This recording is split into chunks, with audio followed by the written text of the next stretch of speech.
Thursday, Friday, Saturday, and Sunday.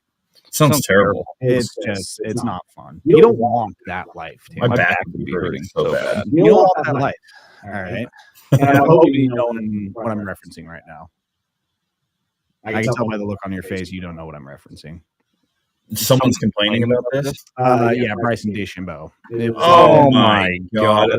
I sent it in the group chat, the golf guys group chat earlier. I don't know when he did this interview. It was from I don't know, a year or so ago. But he was talking about the PGA Tour schedule, and he's like, people don't realize how hard this schedule is. So let's take a 3-week sample. So Monday you show up to the course, you get registered, you work on your game, get comfortable with your clubs, start get your distances down, work on everything. Do the same thing Tuesday, probably like 9 holes or 18 holes, and then Wednesday you got a pro-am, so that's another 18 holes, and then you got to go out and you got to play on Thursday, and one of the guys in the reps is like, that sounds fucking awesome. Yeah, like you gotta go play golf every day and get paid a lot of money to do it. I think Bryson was literally looking for sympathy in the interview where someone would be like, damn, dude, yeah, that is a lot of work. But from the clip, I was like, are you fucking kidding me? Yeah. Oh no, I get to golf every goddamn day. Every goddamn day I get to go golf. Shucks. Yeah, there's a lot worse things you could be doing. Well, goddamn it, I gotta go golfing again. Oh no, I gotta work on my short game. Yeah, I mean, where was he? He wasn't even like a cold spot. He's probably in Florida or Arizona or somewhere where it's actually nice. Well, we're hot. We're live. Episode 24 of Fisch Toast. I mean, speaking of golf, I'm actually trying to figure out what to do in Juniper. In the month of June, I'll be going to the lovely area of our state in Central Oregon. Oh, the Bend. Yes, for 4 days. I'm actually going in March for state tournament in basketball. Oh. Yeah, going for 3 days. I don't know. Tigers. Yeah, the Tigers are going to go try and shock the world down there in Bend. Those lava bears? Yeah. But I don't know. March and you never know what the weather's gonna be like. It could be snowing, so it's probably gonna be cold. Yeah. So getting golf then, not sure, but I'm gonna be staying in March and June both at Tethrow, and there's a golf course there. And every person I've heard talk about Tethrow is like, if you play that course, you'll never want to play it again. Not because it's really bad quality, because it's tough. Yeah, I was talking to a couple of guys on the fan just a bit ago, and they were saying that you can be like, all right, I gotta hit it there. That's my aiming spot. That looks good. You hit it there, and then it just rolls and trickles down. That's frustrating. Yeah, off the fairway to a spot where you're like, what the hell? And then there's a lot of blind shots as well. It's just fucking tough. Just lost balls, nothing, right? Yes. It's kick in the nuts, is one Jason Sukanik described it. Okay. So you might be playing it 2 times this year. No, I don't think I'm going to play it at all. No. And also, it's one of those where you can only play it if you're staying there. Oh, okay. Still $190. Holy, $190 to go fucking get so mad. Yeah, exactly. So. But he might have a little connect for me at Broken Top, which is a private club. So I don't know what the member rate is there to play there, but maybe you play there. If not, there's 5 other courses in that. Anytime you need to be a part of a members list to play somewhere, good luck. It's probably going to be close to $200. I feel like. Yeah, I still feel like it's going to be there. When I went to Rosado Ranch in May, you can only play there if you live there or if you're staying. And I was staying there. It was still $175. Yeah, for a twilight time, for 3 o'clock or something like that. Well, it was worth every penny. Great round. Beautiful. Oh, just beautiful. Yeah. But but first I need to get better at golf because the duck hooks, my man, they're furious right now. It's not good. My performance on the golf course, very much like Patrick Mahomes out there. In Super Bowl. You looking at a phone case? Yeah, what the hell? Why is it a pink phone case? I would call it salmon. Is this for February and breast cancer? That's nude. Yes, nude red. No, it's definitely pink. My case is looking grimy. Oh, and then I went to the girlfriend's house and she was throwing out a few different phone cases. I'm getting rid of this. And one of them was like hot pink, like bright. She likes her pink. And then she had another one that was like a clear, sparkly pink one, and then she had this one that I figured wasn't as bad. So I don't care at this point. I didn't thought you just stole someone else's phone. No, it's definitely still my phone. And my screen protector's all fucked. I mean, who's this? Who's this? So I've been delaying that as well. But I was like, shit, I'll take that. I'll take that phone case. I don't care. The Caleb Williams phone case. Just need to paint my nails now. Oh, Ryan Williams. Did you see that deal? He got a nail polish company.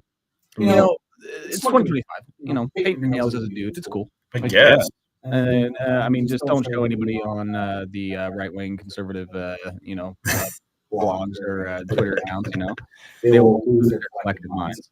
Was it Bert Kreischer was doing a thing with like busting the boys during the Super Bowl, and he had his toenails painted.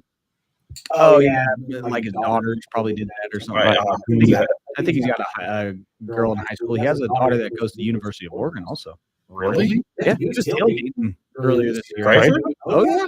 Yeah, I think it was the Illinois game he was at. So was I. Yeah, he was. Yeah, Bert was there. What the hell? Bert was tailgating. Swear to God. I wish I would have saw that. Yeah, I was because I follow him on Instagram and I saw on a story that he was out there. I was like, look at Bert. Hell yeah. Let's go. Love to see that.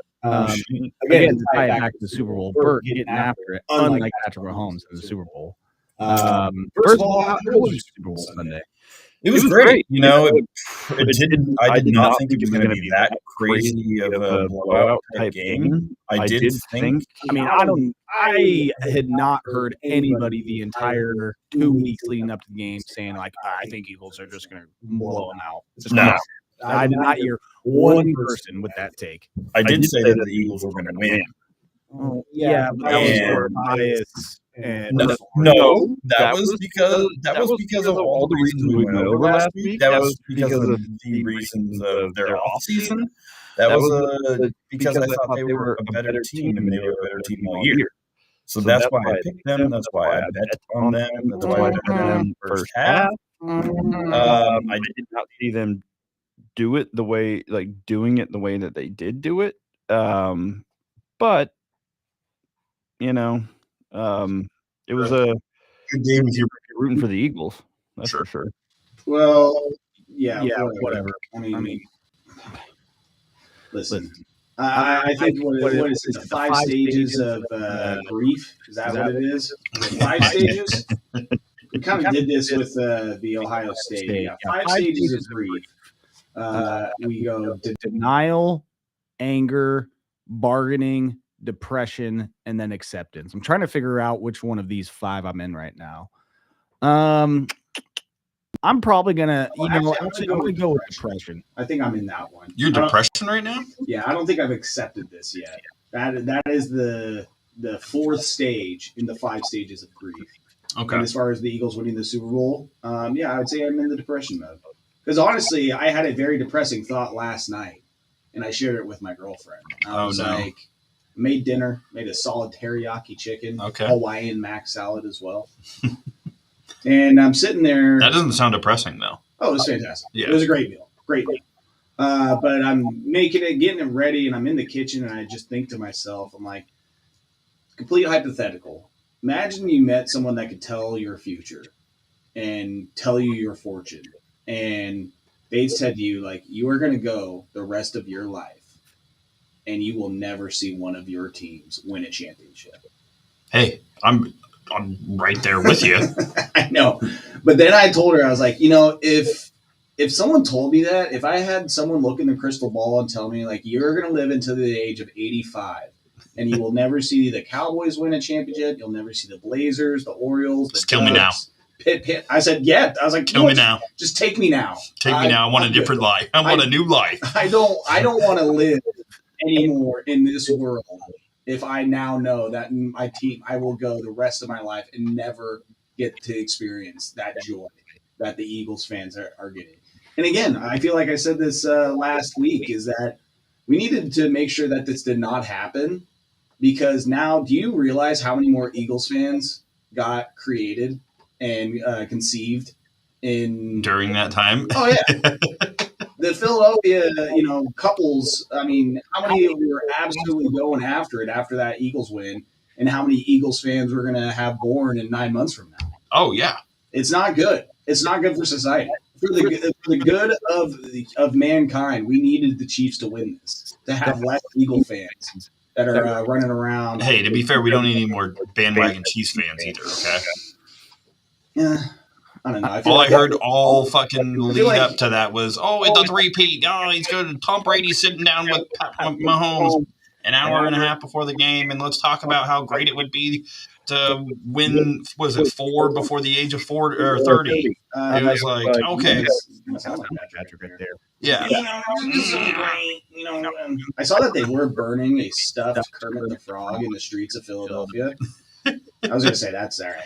I'll tip my cap to Eagles fans. They greased all the poles everywhere. So. But, I mean, to be fair, they were talking more about Pat Mahomes and his three-peat than they were actually about the Eagles and the better team in the game.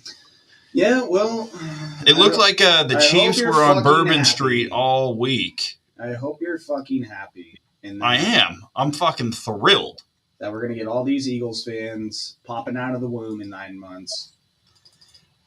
I'm not necessarily thrilled about all these Eagles fans. I'm just thrilled that the fucking Chiefs got knocked off their high horse, finally got punished for their fraudulent wins all year, and had someone actually take this game serious, which they didn't. They looked not serious that whole game. Yeah, that was... the worst game I've ever seen Patrick Mahomes and the Chiefs play. Like, literally since he took over. I can't remember them ever looking that bad outside of the Super Bowl against the Bucs. It was... and honestly, this game was worse. Yeah. This was worse. I mean, this was way worse. They were showing up graphics in the game that it was the least amount of pass yards in the first half in Mahomes' career. I want to say it was the biggest deficit that they ever had in a game at any point in Mahomes' career. Nothing. Like, that was fucking jaw-dropping. And really, that game was over to me mentally when it wasn't so much the Christian pick six. It was Zach Bond pick. Because you get it right at the 10-yard Zach line. Bond. Zach hits the ball, man. This guy, huge pickup, 1-year deal from the Saints. Yeah.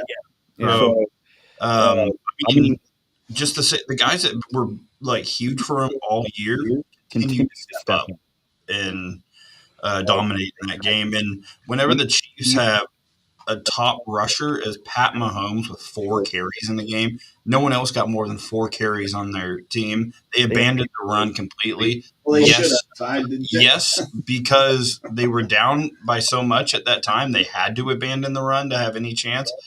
But at one point, it made it very easy just to drop everyone back and play the same defense Pat doesn't like to go against. At one point, they did back-to-back run plays, and they went for, I think, like 2 yards or 1 yard. And I'm like, okay, I got an idea. Let's not run the ball again, because that clearly isn't working. I hate to say it. You know what that game reminded me of? What's that? Take a guess. Take a guess of what game that reminded me of. It happened recently, not in the NFL. Not in the NFL. Oh, you mean like Ohio State, Tennessee? Ohio State, Oregon is what that game was. Oh, Oregon at least had you can get out. Some point. That was 34-0 in the third. It was it not 31-0 right before halftime? Or wasn't it 34-0? Yeah, 34-0. It was 34-0 before the Ducks scored right before halftime. Yeah, 34-15 at one point, though. Was that not very similar to how that game went? Um, Besides the interceptions, I felt like we were a little cleaner than what KC was, but offensive-wise, offensively, we didn't give up pick six. We didn't give up multiple picks. The interceptions, the turnovers into the other team's side. Like, we weren't necessarily doing that. We were just punting, and they were driving you down. And to be fair, Kansas City's defense wasn't all that bad. No, it's just the field position. Yes, I think the average starting position for the Eagles in the entire game was the 40 or the 42, something like that. Yeah. I mean, it was just everything that could go wrong did go wrong. I mean, you have Mahomes throwing bad passes, and if it was hitting a player in the hands, it was low and to the right when the players were running off to the left. One of those Kelsey, I wouldn't even call it a drop because, again, it was just an inaccurate pass. That one pass to DeAndre Hopkins, I believe, on third down where he was just wide open, no one within 20 yards of him seemed like. He would have been running forever. Yeah. And he just drops it, hits him in his hands. It was just one of those, if it could go wrong, it did go wrong for this team. Complete garbage time stats for Mahomes, 257 and 3 touchdowns. How much of that came within the last 5 minutes of that game? It was just, I couldn't believe that's how it went down. Yeah. Again, the fact that the Eagles won, not entirely shocked by that. I wanted the Chiefs to win. I thought the Chiefs would win. Last year, I took the more talented team to pull it out. In the San Francisco 49ers, I'm like, well, I did that last year and it backfired, so I'm not going to do that again.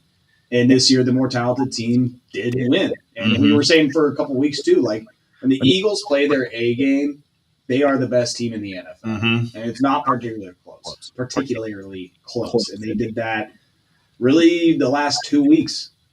Against the Chiefs and against the Commanders, and when they needed to, really, and it was a lot of their big time players stepping up, and a lot of the players they went and got in the offseason. That's why I'm just when the GM made all those moves throughout the whole season, he made the best acquisitions, and it played out exactly how they needed it to do. So credit again. I was just looking at the box score. I saw that Saquon got 6 receptions.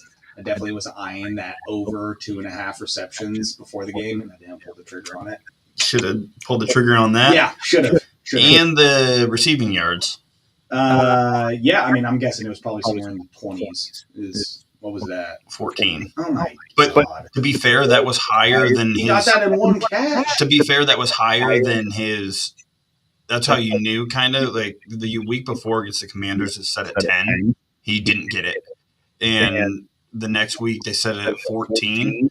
And you knew that Steve Spagnuolo was going to try to stop the run, right?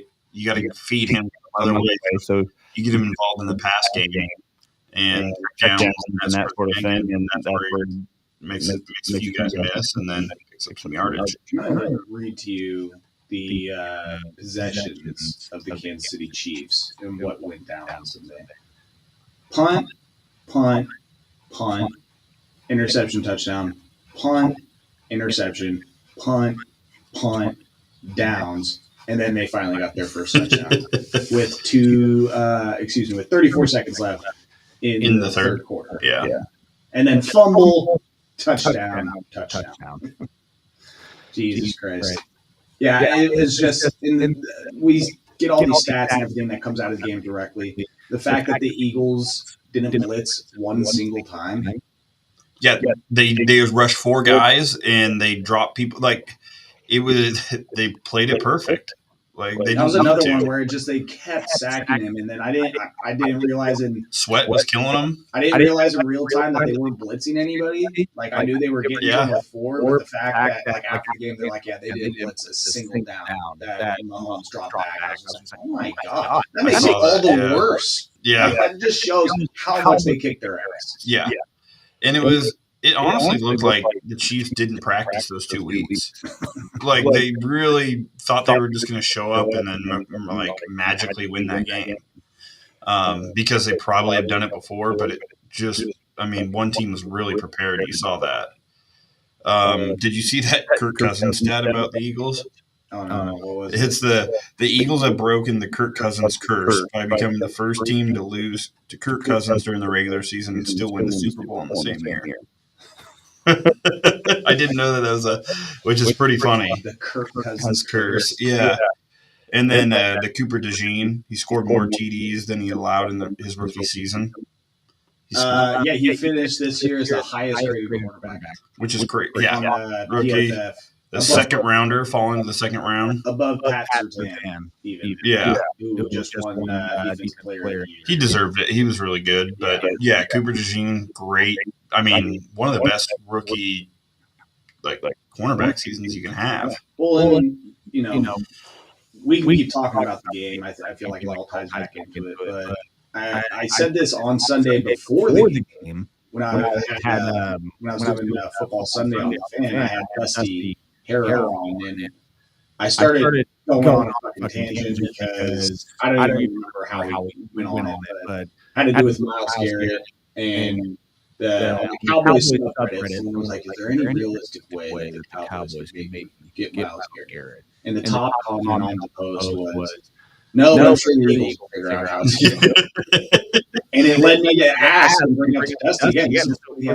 How are the Eagles able to just never miss, it seems like? Whether it's drafting, free agency, they're super aggressive trading. Like, they are always, again, I think it's just a mentality of how Rose is that we can always get better. Yeah. There's always a way to improve this team. We draft Georgia players.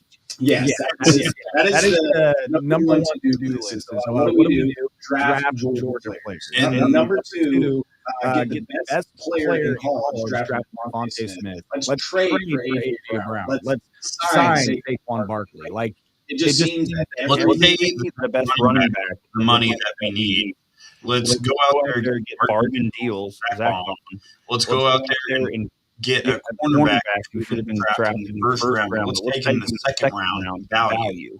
Just like lucky that it's slipping to him, And then Quinyon Mitchell, he played really well this year for him. Number 2 pick. Mitchell in the first round. Cooper DeJean in the second. Both huge. Last year, Jalen Carter, Nolan Smith in the first round. 2 years before that, Jordan Davis, Cam Jurgens, and then he didn't play, but Nakobe Dean, really good. Even before that, Devontae Smith, 10th overall, Landon Dickerson in the second round. You go before that, he might have missed on Jalen Rager in the first round. Yeah, and then he but that's the draft. They also got Jalen Hurts, second round. Again, so that makes 1, 2, 3, 4, 5 drafts where they have essentially had almost 100% hit rate on their first and second round picks. They also signed C.J. Gardner-Johnson this offseason, which Detroit didn't want to pay him. So the Eagles decided to give him a few more dollars, and he turned out being awesome for him this year. He was a beast back there. And it just kills me. I'm looking at some of their, some other drafts. 2019, Andre Dillard. Work out there. Miles Sanders in the second round, who's no longer with the team. Second round, J.J. Arcega-Whiteside. Remember him? Stanford. Yeah. Second round. So 2019, we're not going to pass there. Not a good draft. But then 2018, Dallas Goedert, second round. Didn't even have the first pick. Dallas Goedert, second round. Josh Webb, fourth round. Jordan Mailata, seventh round. What a seventh round sign. That was crazy. Again, it's just... Yeah, they're not missing. Dude. Not missing. Not very many misses. No. Misses. So. Again, like, if we look at... I'm trying to get pulled up. Eagles, like, free agency signing over the last 5 years. And it seems like even before this last 5 years, they just say they're able to sign whoever they want, they're able to trade whoever they want. That's what a good GM does. Yes. That's what's tough. Like, stay aggressive. To find with those, you find where you need to get better, and you address it, and you pay the players you need to, and somehow have enough money to get everyone else that you need. It's like that's why the GMs, the good GMs, you get rewarded as like you're fans of those teams. Well, it also kills me that with Jeremy earlier this year was like, yeah, they're winning games, but their cap situation, the bill's going to come due soon. It's like, yeah, I think they're going to be willing to pay that bill Oh, you mean they just won a Super Bowl? Yeah. And add a 30% gratuity on top of it. They're definitely covering that charge for sure. Like, I think they'll take that every time. Yeah. It's fucking ridiculous. And again, like, it's just, I wish, one, we had a GM that wasn't senile in Dallas. Yeah. And two, was aggressive enough to go after players outside of the team. And instead of having to, I really that guys. I really could here in the house. Because he is so desperate to just want to have that idea, like, no, we chose this guy, we drafted him, we picked him. He was on our campus, he was in our locker room, we had him before anybody else. Where he took us. Instead of actually thinking, maybe these guys in here aren't going to get it fucking done, and we need to look somewhere else. And they haven't been getting it done. So that's where, as much as I fucking hate the Eagles, I will give them kudos, I will give them props every single time for Howie Roseman being as aggressive as he is, and as good as he is. So the new Chargers GM they just got this year, they took from Baltimore, and I thought he did a great job for the first year as GM, and I think that he's going to keep building this team for year 2 under Jim Harbaugh. So GMs are huge to organizations, and if you have a good one, your team usually in pretty good shape. So, I feel you on that. Well, that's where I feel like the Eagles are. They're kind of future, man. It's like not only did they just win the Super Bowl, not only do they have a loaded roster, their GM is never content with who they have and is always looking to get better. So, one, you just won the Super Bowl. So there's part of you that's like, all right, we're fucking good, we're set. But leave it to them, the Eagles, to be like, all right, where can we improve? Where can we get better? Where can we get better? Where are the holes and deficiencies on this team, and how can we improve them? Well, they're going to have to go out and get a new OC now. Yes, because Kellen Moore, exactly. He's going to the Saints. He's staying in New Orleans. Actually, he will go back to Philly for the great. But then probably go right back to New Orleans. And one of the worst kept secrets of the last couple of weeks, it was being reported that he was going to get that job, and he was just smartly waiting until the season was over for that to actually happen. So can't make it a distraction when you're in that big of a game, you know. So I mean, the Eagles again. I feel like they're just future proof. They're not going anywhere. Them being favored to win the Super Bowl next year. I feel like that always happens whenever a team wins the Super Bowl. Because Ohio State, I think, is already World Series. Every supposed time to it's be. Like, they're the favorites for next year. They're going to run it back. No shit, because they literally just proved that they're the best team in the NFL. Yeah, but it's hard to do. But again, the Eagles. They are going to be contenders next year for the foreseeable future. Yes. As long as they keep a good amount of this core together. And, granted, the bill is going to come due for a while, but I think that Howie Roseman, this team, this culture, they are willing to maybe find some guys on cheaper deals or get guys to take cheaper deals to keep this all together. They'll probably continue to draft well somehow, They're probably going to go after those Georgia players. They're probably going to go after those Alabama players and continue to make this team really good on a budget if they need to.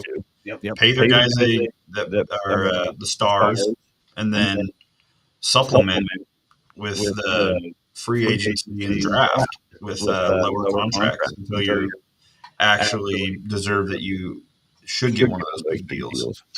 Which now leads me over to the Kansas City Chiefs and what their offseason looks like. For the life of me, I'm trying to remember the fucking website where you can look up the cap situation and everything. Quick question for you regarding the Chiefs. There it is. Anyway, Chiefs, yes, go.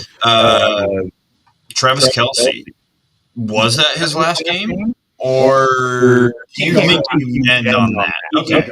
Because people are saying that could have been his last game in an NFL uniform and that he might just call it. When he does go to Dallas and has one right down there, has a 1,000-yard season, with the Cowboys. He's not playing anywhere else in Kansas City.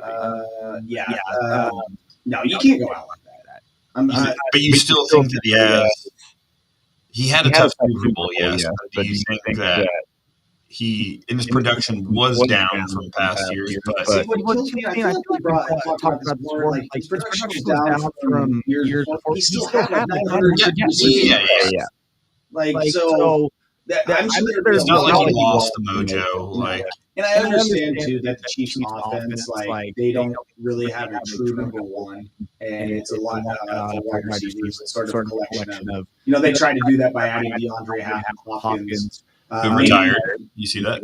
DeAndre Hopkins. He just announced today that he's retiring after 11 years. Andy Reid came out and said that. No way. Yeah, so I totally missed that today. DeAndre Hopkins done. After 11 years. Yeah.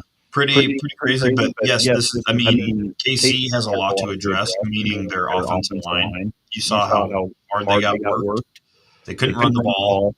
Also, I'm going to stop you real quick because I think you got ball sack, my friend. Did I? Oh, yeah. I see a tweet from Adam Shelfer. Shelfer? You got ball sack. I don't think that was who I saw from now. You got ball sack, Tanner. Adam Shelfer with Twitter handle. That's not who I saw, but that is a funny name. It said Chiefs head coach told reporters that DeAndre Hopkins before this morning has decided to retire from the NFL. He probably should. And then right under that is a community note that says, "This is a fake account." You got sacked. You got shellfish. So I guess DeAndre Hopkins still in the league. Yes. Just might not be with the Chiefs. Yes. Sure enough, someone on MSN decided to write an article that he was retiring based on the tweet from Fake Checker. What if he does? Well, good for Adam Shelfer then for being the first to report it. I'm happy for Adam Shelfer. So he had a post. He posted it and then deleted the post and said he intends to play in 2025. No. NFL.com. No. He confirms that he is not retiring anytime soon and plans to play in 2025. That coming from Ian Rappaport. It's from Michael Becca. He says, "I'm not done yet." Yes, there's. Oh, okay. You are right, though. I will say you're not ball sacking me on this. That Chiefs wide receiver DeAndre Hopkins tweets, then deletes. Yeah, I'm not done yet. So maybe he is done. Maybe he did not get ball sacked. Who knows what happened? I think it is TBD.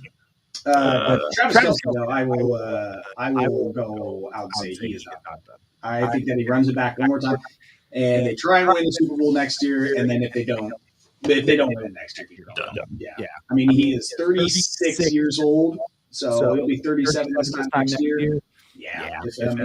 He is, and again, this is, I think he has one more year on his deal.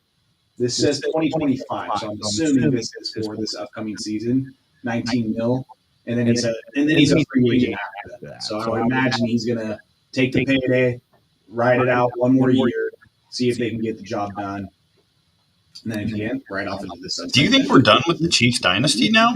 No. After that, you don't think so? Done with the dynasty? Well, with their run of Super Bowl appearances. I'm going to say that, you know what's crazy, though, is that, like, we thought that Brady and the Patriots dynasty was done, and they went 10 years between Super Bowls, and then they went and won 2 more. Yeah. Or was it 3? So, 2 more. 2 more. Yeah. And then he won with Tampa. That motherfucker has so many Super Bowls, I don't even remember how many. It's too much. Yeah. But I say Mahomes, he's getting at least one more. He's too good. The one caveat with that is how many years left does Andy Reid have in him? True. You know, what's he going to do when Andy Reid leaves? I mean, Andy Reid has got to be pushing 70. Yeah, he's 66. Now, granted, Pete Carroll just got there. I mean, he's 72 or some shit. Pete Carroll's old. Yeah, Pete Carroll is old. Yeah, 73 years old. So I mean, if you got 7 more years of Andy Reid and Patrick Mahomes, you're going to tell me that they can't You're probably going to get another one, unfortunately. Yeah. The question is, though, is that how do they rebuild the team? And that's why I want to get into it, though. I mean, like, starts with the offensive line. And that it's funny because this was literally their problem against the Bucs. When they lost that Super Bowl, the big issue was with their offensive line. Yes. So how do you gotta protect 15? Yeah. And how do you establish a run game? Well, also, how do you rebuild the line so that way you don't give up sacks with only 4 guys rushing?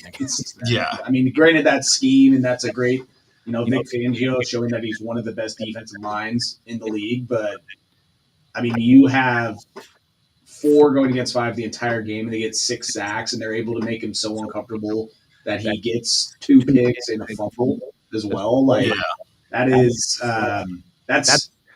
very troubling. Now, granted, looking at their cap situation and who they're paying, 3 of their top 5 most or highest paid players are linemen. Juwan Taylor has the second highest cap hit at $27 million. Joe Thuney has 1 year left on his contract, $26 million. And then Creed Humphrey at center, he's got 4 years left on his deal, so he's not going anywhere. He's getting paid just under $11 million next year. So. Tyler Smith's a free agent, right? Isn't he their tackle? Tyler Smith or Ty Smith? Are you thinking of the Cowboys or left guard? They have a lineman last name Smith, who I believe his contract's up and he will be a free agent here. Looking. I don't know. I can't find, he says. Because I have the offensive line there, every player there's, probably a few guys on here. Trey Smith. There you go. Yeah, because he's not on this list, which means his contract is probably up. Yep. Trey Smith, right guard. He was their best lineman.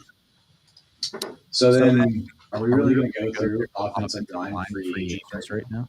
Who's available? Who's got the best PFF score out there? I'm sure that's the number one thing that pops up is PFF. The first player that shows up overall free agent rank, Trey Smith.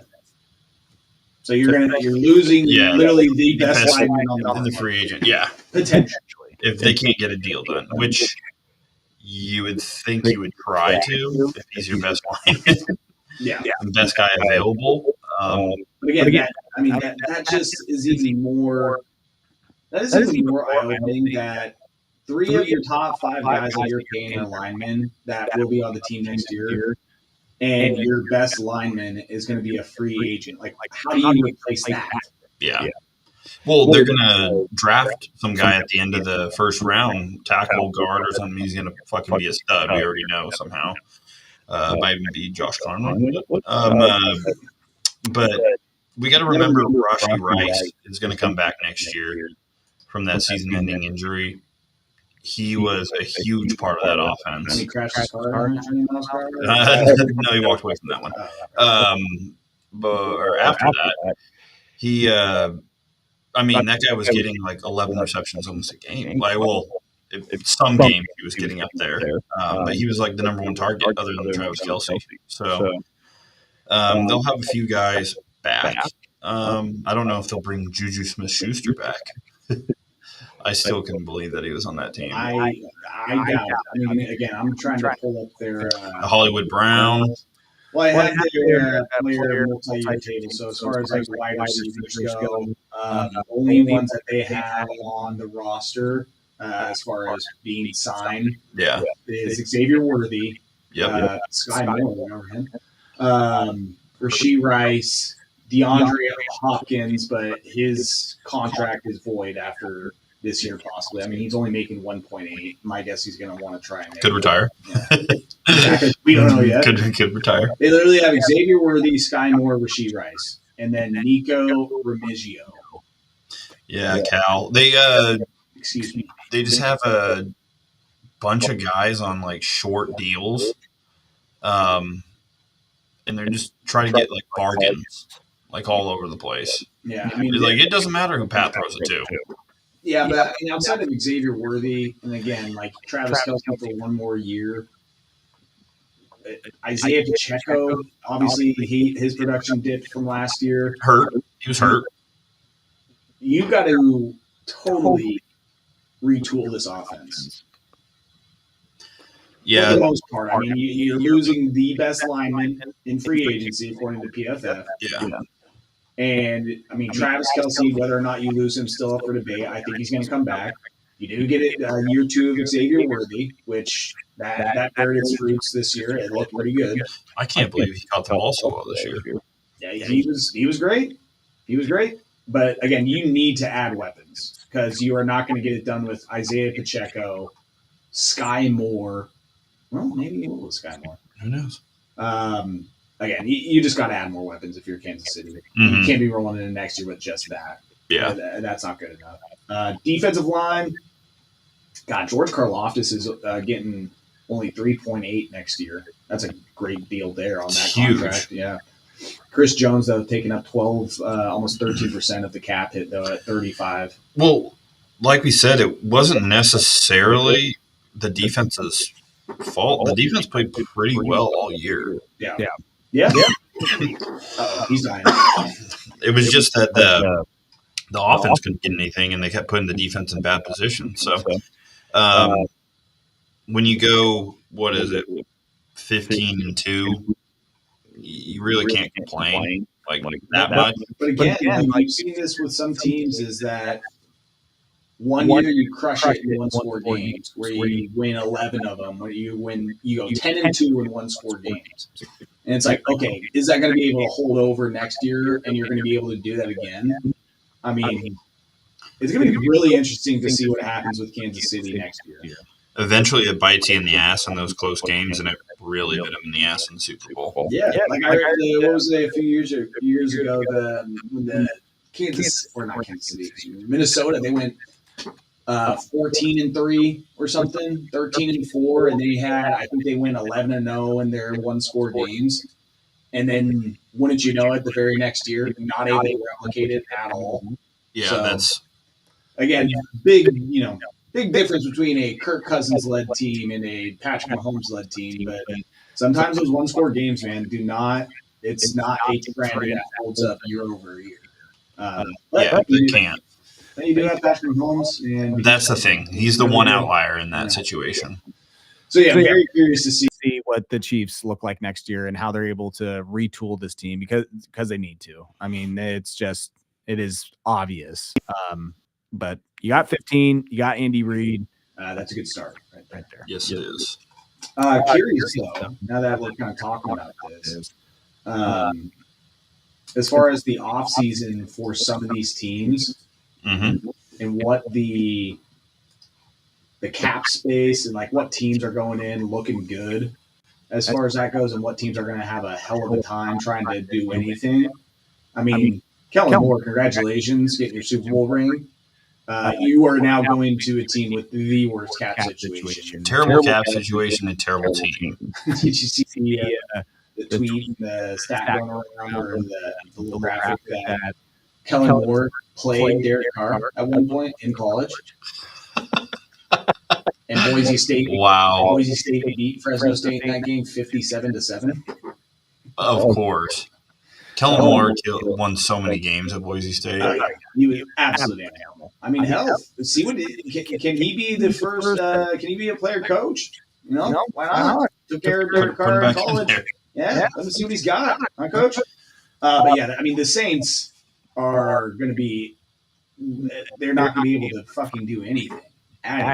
Also, who are they getting their money to? Like, who on that roster is taking up all of this fucking money? Oh my god! I want you to guess how much Derek Carr is. He's making a ton of money. Yeah, I know. And I want you to guess how much he's getting paid next year. Oh, no. Put a number on it. I want to know. I didn't even realize this contract goes through 2026. Is he making like 40? I want you to guess how much he's supposed to make next year and in 2026. Is he making like 40 next year? Higher. 60. He is making $51 million next year. Oh my god! Give that fucking agent. What a job! Who is his agent? Now I'm curious. 2026. Take a guess how much he's supposed to. Don't tell me he makes more. 60? 61 mil. Derek Carr. They're drowning in that contract right now. Derek Carr. They're going to move that, right? You got to. I'm looking at it right now. I'm trying to see like what the potential.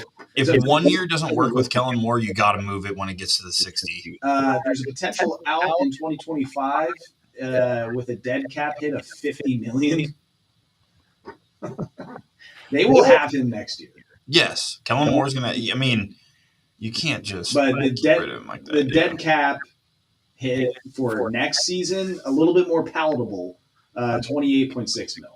So they'll ride with him one more year, and then after that, he's done. But he's got a $30 million base salary this year, $5.7 million signing bonus, $5.7 million for a restructure probation, and then a $10 million roster bonus that kicks in this year, which makes it $51 million. Dear God. Oh. That's tough. That is so bad. That is tough. So Godspeed to the Saints. But again, who else is making that much money over the next year for them? I mean, that is taking up a big chunk. I mean, that's an 18% cap hit. Derek Carr's contract next year. What a fucking killer. Cam Jordan making over 20 mil. Taysom Hill over 18 million. Oh my God. Listen, I know we all love Taysom Hill. He's a Hall of Famer. He is. Absolutely. He does it all. No. Taysom Hill would be a great, he'd probably be the best player in the NFL 70 years ago. I mean, quarterback, tight end, punter, slot back. He would play some offensive line, I'm sure, defensive line. He'd do it all. In 1952, he would be the NFL. He can cook, too. Oh, yeah, definitely. Oh, and he can pass. $18 million next year. Eric McCoy, center, 15 mil. Demario Davis, 12 mil. Ryan Ramczyk, right tackle, 12 mil. Cesar Ruiz, 12 mil at guard. Carl Granderson, he's getting almost 12. Tyrann Mathieu getting almost 12. Tyrann Mathieu getting 12? He's at 11.3. Yeah. Alvin Kamara's getting 10. Chase Young is owed $9 million next year. Alvin Kamara, that was like almost low for him. Yeah, and I know that they just gave him an extension in the middle of the season too. Jeez. Nathan Shepard, $7 million. Juwan Johnson, he's getting 6.5. I mean, give him whatever he wants. Chris Olave is only getting $6 million. I mean, that contract that'll be up at some point here, right? He probably shouldn't even be playing football anymore. He's going to be eating through a straw. If he takes another hit, oh my God, he is Reggie Ray incarnate right there. Ugh. They should have a concussion watch on the scoreboard. Like how many more concussions until Chris Olave dies on the field? Not even kidding. I think there's a compilation, a Chris Olave compilation of the times he's taken just huge hits. That's brutal. Yes, it is. It's not good, dude. It's not good. I wouldn't be surprised if he's one that walks away before the age of 30 because he's just taken too many hits to the head. You hate to see that. Yeah. So the Saints are fucked. So Kellen Moore, best bottom line, that's the luck next year. You're not going to be able to add anybody in free agency. The other team that is in basically cap hell, and to no surprise, it is the Cleveland Browns because, quite frankly, you signed. I think it's fair to say that the Deshaun Watson contract is the worst contract of all time. It's so bad. In sports history. It's so. I don't know. There's been so many bad ones. Oh, I know. But this, I am going out there saying that Deshaun Watson's contract is the worst in sports history. And I can't even – I know that Timothy Mozgov was pretty bad for the Lakers. I mean, now that has me wondering what is the worst sports contract of all time? Because I really can't – I can't think of any other that come even close to this. Getting this type of money and this type of production, and also him being a complete piece of shit too. Like, it's not like he has any redeeming qualities. What, he beat Bama in a national a couple national championships? Is that his redeeming quality? Well, at least he beat Bama. Maybe. Again, I don't think they're I don't think it's really a debate if there is a worst contract in sports history. That's fair. I know Summers 2016, they were just throwing him out like candy in the NBA. I think I even got a contract. But, yeah, I'm looking at a list right now. Moskov. The only one, and I think it might just be this list is keeping it to NFL contracts. The next closest, or number 2 on this list, is Albert Hainsworth. His 7-year, $100 million deal with Washington. That was bad. That was bad. It was bad. Out of the gate, there were issues as Hainsworth called out the coaching staff questioned his team in 12 games in 2009. He totaled 37 tackles and 4 sacks. After his first season with the organization, he did not participate in off-season workouts after 1 season and failed his fitness test upon returning to the team. I remember that. Yeah. He proceeded to play in just 8 games for Washington in 2010 and was a headache for the franchise throughout the year. Yeah, and then I remember he stepped on Andre Giroud's head like a bitch. The hell was that? With his helmet off. Total Albert Hainsworth. But again, I reiterate, Deshaun Watson's contract the worst of all time. Because not only did you sign him to a huge fucking deal that was completely unnecessary, Cleveland traded for first-round picks in 22, 23, and 24. Really fucked them. So that's how desperate they were for a quarterback, though. They didn't need him. They could have just kept Jameis Winston what they're doing right now. Well, they should. I mean, quite honestly, I loved Baker going into Cleveland because I think he was catching a bunch of shit from people saying that he was never going to be good or not worth the number 1 overall pick.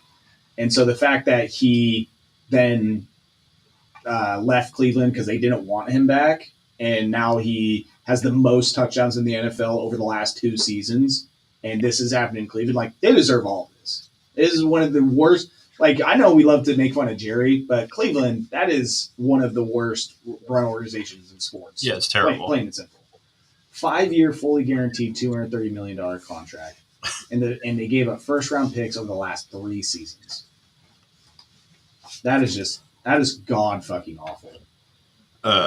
Side note, did you see who the Cowboys picked up as their wide receiver coach?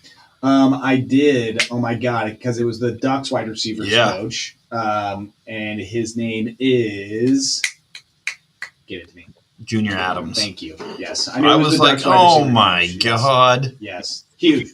It's gonna be great for the wide receiver. Well, do you know what that made me think? That the Cowboys are going to try to get Cooper Kupp because that was his college wide receiver coach. Best coach he ever had is what he said. Yeah.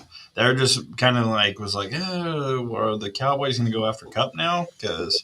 And Kupp probably would like to go play for him. We'll get to that. We'll get to some of these big name free agents or players that recently have said they want to be traded or we know are not going to be on the team next year. But do you want to guess what Deshaun Watson's cap hit is for next year? 60. Higher. 72. $72,935,000 or a 26% cap hit, 26.52% cap hit. That dude's getting paid so much money next year. Well, if they want to let him go, the dead cap, it's only $172 million. Oh, that's almost $500 million. You just have to let him come back and get hurt again to see what Jameis Winston's going to do. Fucking atrocious. That's really bad.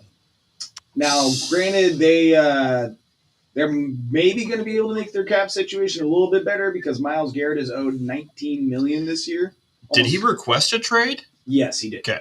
Yeah, he requested a trade. And I think Cleveland said that, no, we're not going to do that. We're not going to. Well, good luck getting someone who wants to play or show up. Yeah, and also good luck recouping some of that money that you have to pay Deshaun Watson. I would trade Myles Garrett. We were talking about this in the middle of the season. Yeah. That they should probably trade him. Not healthy or not happy. When you get someone who's not happy and not scared to sit out. You have to trade him. He's 30 also. So he's probably going to be at this level, this playing level, for the next 3-4 years. Yeah, 3-4 years. You would give him to get how many picks for him? How many first rounders? Picks and possibly players. I mean, Brian Burns, what did he get for that deal to go to the Giants? I mean, that was 2 first rounders in that, right? So, I mean, Myles Garrett, that's going to be a couple first rounders, a couple more draft picks, I would assume. I mean, if you're Cleveland, you have to trade him. Yeah. You have to. Denzel Ward's taking up $24 million. He's pretty solid, though. Yeah. Conklin, $19 million. Joel Bitonio, almost just over 14. Wyatt Teller, $14 million. Wyatt Teller's good. I wonder, it's like, man, you guys are paying a lot for offensive linemen, and Deshaun Watson was still getting crushed last year. You think they're just like, let's get him absolutely crushed out here so that way we can get rid of him? I don't know. What is Nick Chubb making? A mutiny amongst the offensive line. Nick Chubb, scrolling. Is he still? He's not still on a rookie deal, is he? No, not a chance. I mean, again, he's been in the league but he has been hurt a ton. Where's the old Chubster at? I think he might be a free agent. Free agent now? Yeah, because he's not popping up on the 2025 cap table for the Cleveland Browns. So okay, yeah, I mean, he might be a free agent going into this year. And as we just mentioned, good luck trying to sign anybody if you're the Cleveland Browns because you don't have any money. Yeah, he is a free agent this year. 30 years old. Yeah. That's rough. And coming off of another injury, it's just that guy can't catch a break. If you pick up Nick Chubb, you're hoping he can stay healthy, but you have to have a backup. Yeah. MCL injury in 2020. ACL 2023, ACL 2024, also had a foot injury this year. Yeah. Foot and knees just can't stay healthy. Well, I'm guessing that the ACL injury from 2023, that leaked over. Yeah, re-injured it. Yeah. So, good luck there. The Browns going to continue to suck. And then the team with the third least amount of cap space is the Miami Dolphins. Ooh. At 15 under the cap. Probably not going to re-sign Javon Holland, I'm assuming. Again, because they're not going to have a ton of money to spend, and do they want to give it to a safety? He's a Pro Bowl safety, though. Yeah. So you could pay him, but there's probably a couple other teams that want to pay him a little bit more. Yeah, it's or are able to pay him a little bit more. Well, and who can he cut to free up some spots as well, or free up some money? And didn't Tyreek Hill say he wants to leave? And then not immediately, but he apologized this last week to Tua and said that he wants to be in Miami. Oh, he just looked at what his salary would be without income tax. I really had to think this over, but after much deliberation with me and my team, and seeing that I'm going to make $29 million next year, I decided, with no income tax because I'm in Florida. I think I like it here. Let's stay. But yeah, as far as like players that they could cut, I mean, I don't know. You're keeping Tua and Tyreek, obviously. Bradley Chubb's making $28 million next year, and you probably have him signed through the next couple of years. Teron Armstead, Jalen Ramsey, Austin Jackson, Jalen Phillips. I mean, maybe you get rid of Jalen Phillips, but I mean, you're going to do that to keep Javon Holland? We'll see. Jordan Brooks is making $11 million. Jeez. Yeah, that's unnecessary. Isn't Bradley Chubb making? Bradley Chubb's making 28. 28. Okay. Yeah.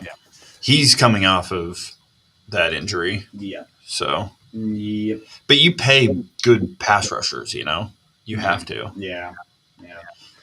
I don't know if the Chargers are going to keep Joey Bosa. Quite frankly, I don't think they should. He just keeps getting hurt. Yeah. He is really good, but he's not able to play. Yeah. He plays like 3 weeks and then gets hurt for 3 weeks, comes back, plays a week, gets hurt again. So. Always something nagging. It's not good. Yeah. Now, teams with the best cap space situation. If you're a New England Patriots fan, you are very happy to see that you have $123 million in cap space to play with. Because they never fucking pay anyone. It's a good point. They never have. Belichick would never pay anyone. That is a good point. They really don't have anybody. I mean, their biggest cap hit is Mike Onwenu, right tackle, at $21 million. You know how I was saying, like, the Saints have like 10 dudes that are getting paid at least like 12, 13 mil. They have 3 guys getting paid more than 15. And then they have they have Hunter Henry at 10.5. I mean, they were really bad this year, but years past, they've kind of done the same thing and they were pretty good. So they've somehow found a way to like tread water when they're not paying anyone. Yeah, I mean, like they're like studs. So, they. Granted, they have a lot of holes to fill. They've got. They need that money. Good thing they have that much money. Oh my God! Yeah, you need a lot of different positions to fill. You need wide receivers. You need running backs. You need offensive line. You need defensive line. You need everything. Yeah, literally everything on that team. Second most cap space, Pete. He's gonna have some money to play with. I don't even know who the GM is in Las Vegas now. I think about it though. It's probably not good, but I think the coach is going to have a little bit more say in what goes on there now. $95 million in cap space for the Las Vegas Raiders. Christian Wilkins taking up the most amount of money at $33 million. Max Crosby at $27. Really dominating the D line. Yeah, not a bad position to play. Yeah, you know, seriously. They're both signed till Wilkins 2028, Max Crosby 2027. Hopefully, Wilkins can bounce back because I mean, obviously, it was an injury-riddled 2024, and one of my favorite players because he is fucking hilarious out there. Max Crosby's not going to request a trade. Do you think? Right? I don't know. Maybe Pete gets in the locker room. Things might change. Yeah, re-energizes him. You know, I mean, that Antonio Pierce shit should have never happened, man. Yeah, I think that. I mean, Max Crosby again. He signed through 2027. You'll see if they're able to do something as far as getting a better quarterback, either in free agency or through the draft. I don't know, but that's where this team. That's where they need to look because Kirk Cousins is open. Yeah, go ahead and do that. See how that works out. Going from Minshew and AJ McConnell, or Aiden McConnell, rather, to Kirk Cousins. Yeah, that's not a good idea. I'm good. Marcus Mariota. And the team with the third most cap space is a team that made the playoffs. Washington Commanders. $80 million, 80.5 to spend. It's kind of scary. They got to shore up that secondary. Yeah. But that is a good spot to be in when you have that much. Well, when you have a quarterback on a rookie deal, you can do a lot. Yeah. Deron Payne taking the most money right now at $26 million. He signed through 2027. Terry McLaurin, 25.5. He signed through 2026. Jonathan Allen, he signed through 2026 at $22 million. Marshawn Lattimore, he's at $18 million through 2027. Oh, bad deal. Probably going to get worse. Yeah. I can imagine that he's probably played his best football. And sounds like he might be a locker room cancer. I don't know. Yeah, he was kind of a mess. In 2027, yeah, it's after. It's not after this upcoming season, after next season. So he's on that contract for 2 more years. There's a potential out after this year, but dead cap money, it doesn't say what that looks like right now. There's all this shit about, post, pre-release. I mean, there's 0 dead cap money if they release him. So, I mean, that very well could happen. Mm-hmm. Frankie Louvu, $12 million. So I mean, Louvu was pretty good for him. Dude, he's a feisty little bastard. Yeah. He was laying hat this year. And then Samuel Cosme, their guard, at 10.5. Andrew Wiley, right tackle, at 10.5. Dorrance Armstrong, former Cowboy. Tyler Biotish, former Cowboy, both getting 10 and 9, respectively. Jay Daniels on that rookie deal at $8 million. So that's nice. But all those contracts, man, I mean, some of those, the McLaurin contract does expire after next year. So he has one more year left on that deal. Who knows if he's going to look for an extension too? Yeah, you know, like he could very well hold out for something more. And he's going to be 30 this next season, but he's going to want another big payday. I mean, not his best season, but he was pretty good. 13 touchdowns, which is his highest mark when they needed to. Yeah, 1096 receiving yards, which was the third most in his career. But again, 13 touchdowns, and I think that you now have the best quarterback that you have ever played with. That's exactly. I mean, that's why you see that many touchdowns. Go-to guy, and he made some big catches for him this year. You're definitely going to want to stick around if you're him. Yeah. And then your Commanders, your Chargers. Yeah. We'll leave them off the list. They're fifth most cap space, $65 million, my friend. Let's go. $65 million. I mean, it's not enough to get T. Higgins, but it could be. It could be. Again, I'm telling you, getting what's his nuts from the Ducks, Junior Adams, to coach that wide receiver room. I mean, might be intriguing. Might be intriguing. Well, you can't get them all, Fisher. Watch us. Yeah, no, I won't trust Jerry at all. We are going to make a move to get someone. I know we will. I don't know who. I think T. Higgins would be perfect fit for us. Whether that we try to draft someone or whether we get him in free agency, I'm not sure. I would love to sign T. Higgins and draft Tez Johnson in the third round and have our two slots and the outside guy. But hey, as long as we can have Harold Fanning Jr., I'm down for it. No. Harold, he'll be in powder blue. Actually, I don't think we're going to pick him, which is sad. I just think that he's going to be really good. You got Will Disley. You're fine. Dude. And I keep saying, like, mock drafts of Colson Loveland, who I thought we were going to try picking because he's a Michigan guy, going even before our pick. So, not getting past Denver, which is the pick in front of us. So, I don't know. Well, going from the teams and what teams have the best off-season outlook as far as cap space and worse cap space situations, want to get to at least 4 players where in the last week or so we've seen teams or them themselves say that they will not be on the team next year. First one I want to start with is Aaron Rodgers. Yes. He's done. Like, you think he's done? What team wants to get into the Aaron Rodgers business? Vegas. Actually, I could possibly see Chip Kelly. But again, I don't. Is there any way to lose a locker room after just winning it by getting signed? Like, if you're Pete Carroll, you're like, listen, guys, we're going to build a culture here. All right. Trust me. All right. I definitely know what to do and how to build a winner. Here comes Aaron Rodgers. He's a Super Bowl winner and a Hall of Famer. He's 41? Yes, I know. But who's stupid enough to do that? Vegas. Maybe the Browns.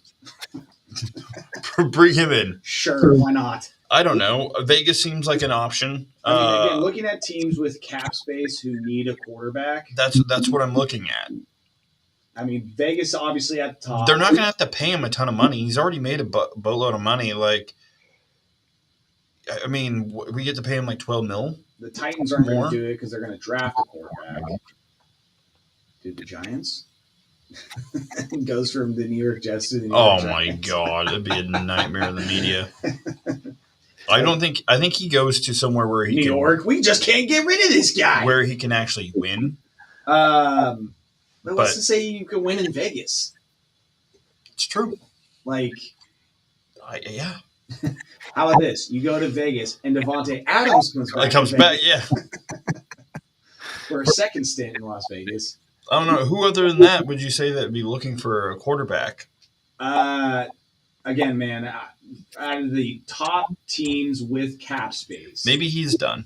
Maybe he's done. That's what I'm saying. It's like, who wants to go into the Aaron Rodgers business? I don't know any team that has legitimate cap space to make that happen on like a 1-year flyer would want to do that. The one team that did want you was the Jets, and now they're saying, we don't want you anymore. What if the Steelers brought him in like they did with Russ? Oh, dear God. Well, they'll go 9-8, that's for sure.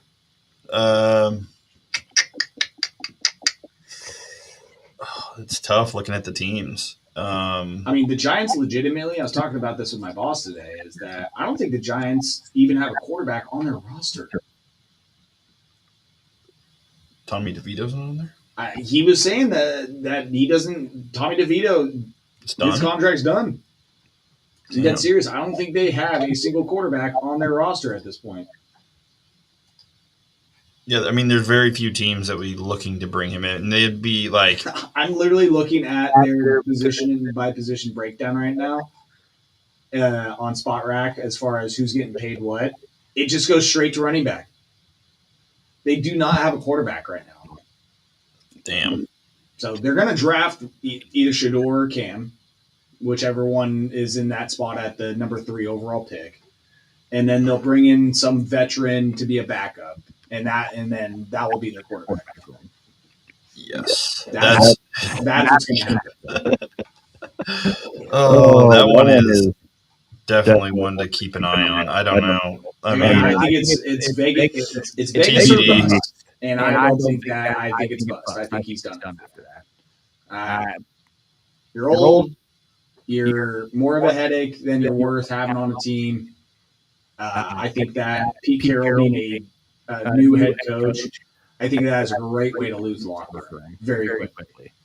So you said Tennessee's going to draft a quarterback? They have to. Okay, so Cam Ward probably. Yeah, that's what I would do. And then Travis Hunter to the Browns. I believe that's the number 2 pick. I think it's the Browns. Let's take a look. Draft position here. And then you get Shador Sanders at 3. That's another dumpster fire, right? And I think New England has 4. Cleveland has 2. Yeah. So Travis Hunter goes to Cleveland, probably, most likely. Or does Cleveland go Abdul Carter? You're going to lose Myles Garrett. You're going to, if you trade Myles Garrett and it's like, all right, well, now we need a pass rusher. But Travis Hunter's like a generational player. Oh, I get it. Yeah, being able to play both sides of the ball, but again, what is one of the most important positions in the NFL? Yes. In football, outside of quarterback and long snapper, is having an edge rusher. That's true. And Abdul Carter is the best defensive player in the draft. And we don't even know what Travis Hunter's going to play in the NFL. They're going to have, I feel like I've seen articles saying, GMs are leaning one way versus cornerback versus wide receiver. But, I have seen mock drafts where Cleveland does go with Abdul Carter. Yeah. To me, it's a win-win, right? Like, oh, no, do I take the Heisman winner who can play both sides of the ball and has shown he's one of the most athletic players in the draft? Maybe overall in the draft, he is the most athletic player. Or do we go with Abdul Carter, who's an absolute monster? And one of the you want to talk about athleticism. It's not like he is this 6'4", 265-pound edge rusher. He's very, I know he wears the same number and he came from Penn State, but he's very Micah Parsons-like. Just extremely strong and compact and very quick and just knows how to get to the quarterback.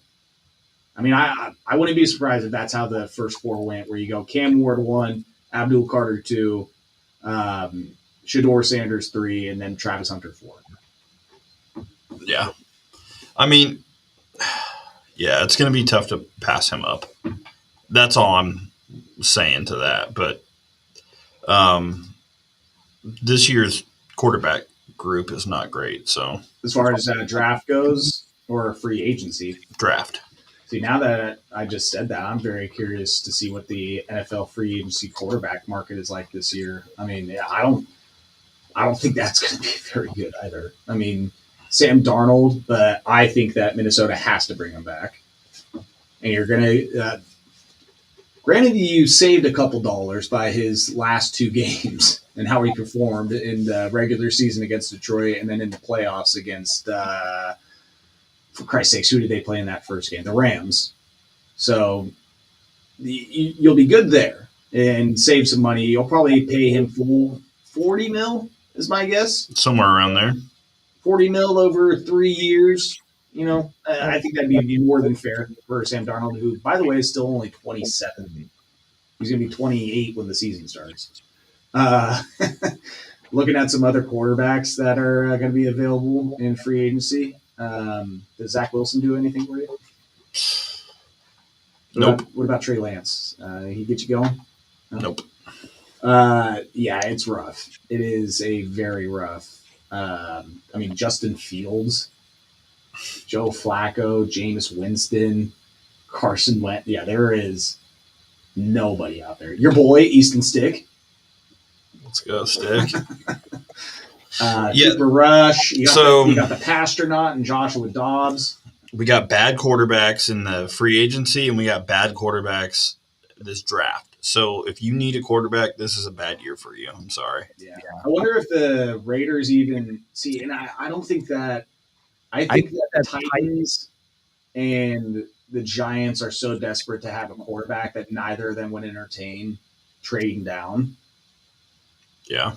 Where, because Vegas is at 6, and it's like, well, we need a fucking quarterback. Who are we going to sign out of all these guys? It is. You might just be we're going to bring Daniel Jones in? You might just be better off, drafting Jackson Dart or something at that point. I guess. And hope that he'll be better than one of the older guys you're bringing in. But again, at 6 overall, is there any other quarterback that's even getting a sniff that high up in the draft? I mean, not other than Shador and Cam. And I feel like once we get closer to draft day, someone is going to sneak up. Jalen Milroe sneaking up boards. Dude, they love his athletic ability. I love the way he spins it. Will Howard threw great on air. Yeah. You know that's going to happen. He's throwing to Emeka Ibuka, Jeremiah Smith. Oh, those balls, those fade routes. Oh, my God. Yeah, this is a bad year for offseason quarterbacks, whether they've been in the league or are coming into the league. Russell Wilson, Kyle Allen, Kyle Trask, Cooper. Oh, my God. That is so bad. Yeah. So, yeah, it's tough. Tough for some teams. They might have to wait for the next couple of years. So. Pretty interesting, though, on Spot Rack. They have a calculated market value, for these quarterbacks. And sure enough, Sam Darnold, $40 million. $40.1 million is his calculated market value. Damn.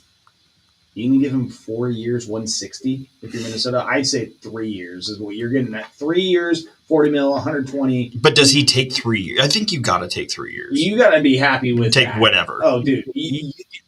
Up until this year, you were happy to get a backup job anywhere. Yeah. You made $10 million last year. Give me 3 years, 40 mil. Guarantee 80 of that. Good to go. Happy to be here. Love it in Minnesota. So yeah, god damn, that is a rough quarterback. What's another player that you're looking at that's up or where they're going to go this offseason? I know we talked about Cooper Kupp. Well, we barely touched on Cooper Kupp. One of them on the list was Myles Garrett as well. Yes. And we talked about him. Had a good amount. Yeah. Cleveland's got to trade him, man. You're not going to be able to pay him. You need to recoup draft pick. You need to rebuild this roster. You just have to trade him. I don't care what Cleveland says. He demanded a trade, so good luck trying to get him to come in. It's yeah. He went to Texas A&M, right? Oh yeah. Just saying. How much cap space you guys got? Probably none. We're probably right now it has us at negative $2 million. Dallas Cowboys. Yeah. It's not good. Yeah. Well then, yeah. Good luck trying to. Oh no. Not good, is it? You want to know Dak's cap hit for next year? I want you to. This is a fun game. You trying to guess quarterbacks. Dak's cap hit? Yeah, how much? Oh, God. Is he like 64? Oh. 80. Higher. Oh, no. Higher than 80? 90? $89.8 million. Is that the highest in the league? No, there's no way you're paying him $90 million. He better stay healthy. Well, we're not paying him $90 million. 89. Yeah, I round up when you get to 8. That's $90 million. If there's any bonus, you're paying him $90 million. And for someone who hopefully can stay healthy for you, and CeeDee Lamb's making 35 next year. Between Dak Prescott and CeeDee Lamb, he's getting paid that much more than CeeDee Lamb. Between Dak Prescott and CeeDee Lamb, that is trying to do a quick math, which is a dangerous thing for me. Just over 45% of the cap between those two players. But what are you going to do? We just went over the quarterback market. You can't. No one's like, yeah, you'd love Dak on like a 30 mil. Yeah, definitely would like that. Oh my fucking God! I didn't know it was that bad.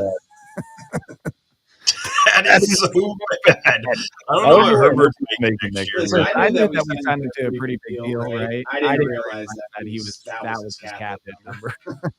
No wonder you're negative $2 million. Hey, at least he goes down to 67 next year. 67, 61, and 71. That's pennies on the dollar in a few years. The way the inflation is going, we're fine.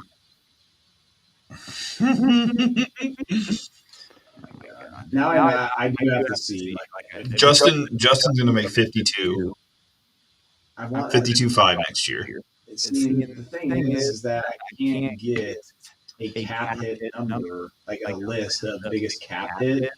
Dak Prescott is going to make $40 more million than Justin Herbert next year. Yes. Oh. Yeah. Okay. Thank you. I can't get a list of cap hit or the total due for 2025 because I'm on a spot rack looking at contracts and they're just giving me like total value of the contracts. Okay. Like Patrick Mahomes $450 million over 10 years. So I can't get the yearly. Dak's average yearly salary is the most in the league at $60 million, but that's before signing bonuses and everything. So, hey, Trevor Lawrence is second, all right, and I'd rather have Dak than Trevor Lawrence. I cannot believe Trevor Lawrence is making that much. Yeah, that's preposterous. 55 for Trevor Lawrence. Good God. But yeah, I talked about Myles Garrett for a good amount, and basically they got to plain and simple. But yes, the next player on my list was Cooper Kupp, and the Rams saying that they're looking at trade prospects for him. As far as teams that would be good for Cooper Kupp, I really haven't given it a ton of thought. You're absolutely right with now Cowboys having Junior Adams. It's a legit look. The connection between him and when he was back at Eastern Washington, and now he's in the NFL. Cooper Kupp. I think he feels a little disrespected too after everything that he's done and how they kind of kicked him to the side. And I would be looking to prove something. He's not a guy I would like to be on the bad side of. He is going to be 30. He is 31. I don't know what his birthday is. So, how many years of prime? The thing with Cooper Kupp, though, man, he had the great year where he won the Triple Crown, but the bread of that sandwich is injury-filled seasons. The meat is that Triple Crown. The shaved turkey, the shaved black pepper turkey, that is that Triple Crown season. But the stinky, moldy bread on the outside are injury-riddled seasons, man. So, I don't know. I would like to have Cooper Kupp because the Cowboys do need weapons. They do need to have a wide receiver too because they don't have that. Yeah. They don't have a wide receiver 3. They don't have a running back. And hey, for Jake Ferguson, I do like him at tight end, but he had a huge drop off this year compared to last year as well. So he was a little hurt too. But again, as far as other teams that Cooper Kupp would be willing to sign with, again, I don't know who the Giants quarterback's going to be next year, but they need a number 2 option. Again, just looking at some teams with some cap space to spend. The Commanders, do they want to add him in as well? That's a good team. That'd be a fun team to play on. Especially if you're trying to, make an impact on a winning team. I'm sure he wants to go somewhere where he can win. And he's not just on a bottom feeder. Stating the obvious, who doesn't? Yeah, I'd love to go to a bad team. I want to lose. I mean, Arizona with Marvin Harrison Jr. adding him to the squad. I mean, big. As far as wide receivers go, outside of Marvin Harrison, it's like, what are they working with? Michael Wilson is the second highest wide receiver on that team. They got money to spend. Money to blow. Wow, money reference there. Chicago Bears. I don't really see that. Minnesota, they got JJ and Jordan Addison. They also got Hawk Dog, TJ Hawkinson. So they're going to have to spend that money to get Sam Darnold. Again, just looking around, Detroit's rocking with $56 million in cap space. I mean, I don't know who is going to be an unrestricted free agent for them, who they have to re-sign. But that's not a bad. But again, they have Amon-Ra, Jameson Williams. Jameson Williams, how many more years left until you have to pay him? So are you willing to sign Cooper Kupp to a 3-year deal when you're going to have to pay Jameson Williams here soon? No. And Jahmyr Gibbs? I mean, that's tough. I mean, right now, Washington, that's looking like a good team to go to. I mean, is New England willing to bring him in? That they're their wide receivers. New England is an option. Dallas. I think Chargers, honestly, still in Los Angeles. We need wide receivers. You already have a wide receiver. We don't discriminate. We get 2. Hit your max. One good wide receiver. I'm sorry. Steelers. I mean, yeah. Steelers. If T. Higgins leaves, Joe Burrow's going to want another guy.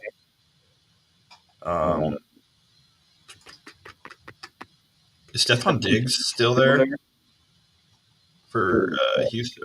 Houston. I mean, yes. I just don't know what his contract looks like. And I don't think it's expired. His deal. What about Buffalo? Buffalo Cup?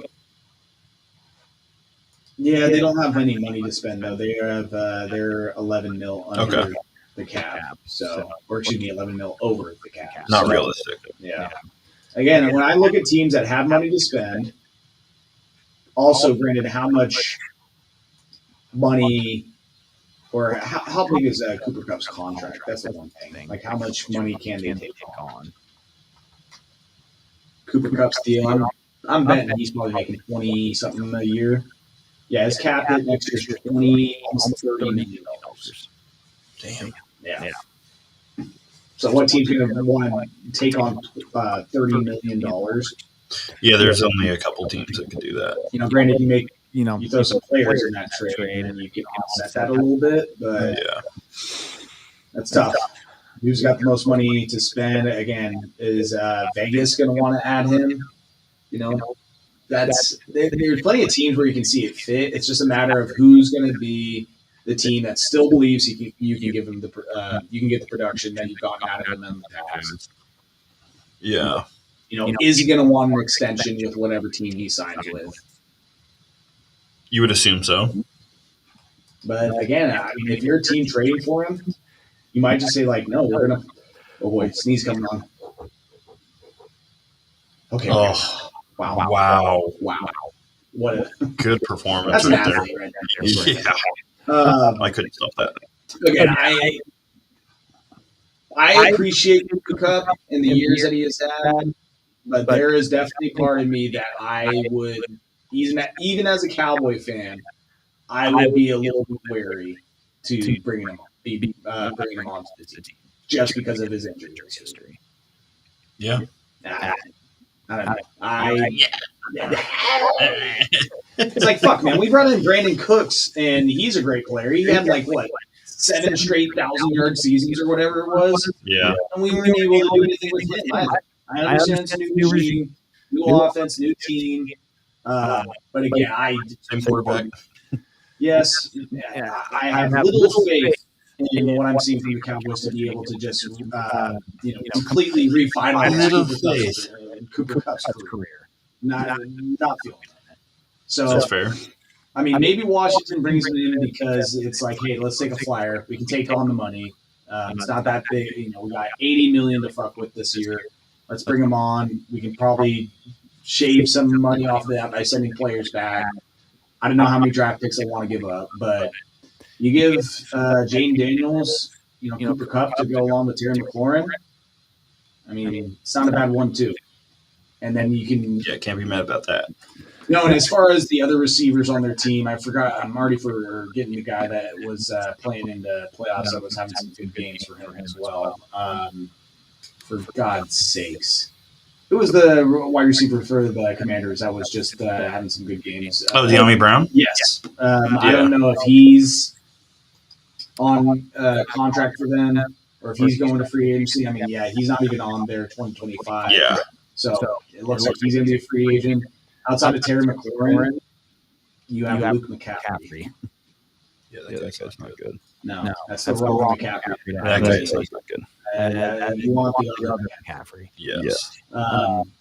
It is a sparse wide receiver room in Washington. So legit look.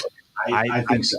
The Giants, $47 million cap space, but again, it's one of those you bring Cooper Kupp in knowing that you don't have a quarterback for him to throw to, unless you get Shedeur Sanders. I think you're going to get Cam Ward.